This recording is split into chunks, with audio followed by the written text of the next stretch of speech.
आई गावावरनं तब्बल एका महिन्यानंतर आली होती. त्यामुळे घरातले पडदे सगळे मळले होते. ते आम्ही पहिल्यांदा धुवून घेतले.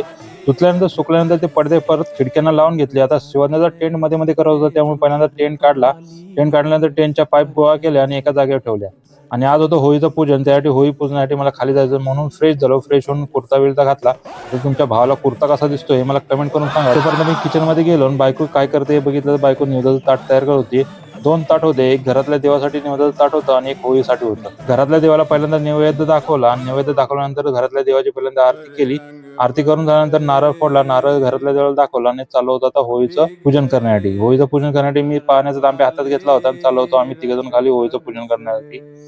खाली होळी पेटलीच होती. मग होळीपाशी गेलो. पुरणपोळीचा नैवेद्य दाखवला. होळीच्या आगीमध्ये नारळ टाकला आणि मी शिवज्ञाने बायकोने होळीला प्रदक्षिणा मारून पाया पडल्या. होळीच्या पाया पडून झाल्यानंतर आम्ही ते सर्वजण वरती आलो. वरती आल्यानंतर बघतो तर मम्मीने जेवायची तयारी केली होती. आता सर्वांना पुरणपोळीचं जेवण होतं, त्यामुळे सगळेजण जेवायला बसले होते. शिवज्ञाचा भजीचं प्लेट घेऊनच समोर बसली होती. जेवण करून झाल्यानंतर बायकोला जायचं होतं नाईट शिफ्टला, म्हणून पुन्हा खाली आलो. पुन्हा गाडी काढली आणि बायकोला सोडायला चाललो होतो नाईट शिफ्टला. आता उद्याच्या भेटूया पुढच्या भागात. तोपर्यंत तुम्ही आपल्या पेजला फॉलो केलं नसेल तर फॉलो करा आणि उद्या भेटतो तुम्हाला परत रंगपंचमीच्या व्हिडिओमध्ये. तोपर्यंत ओके, टाटा, बाय बाय, काळजी घ्या.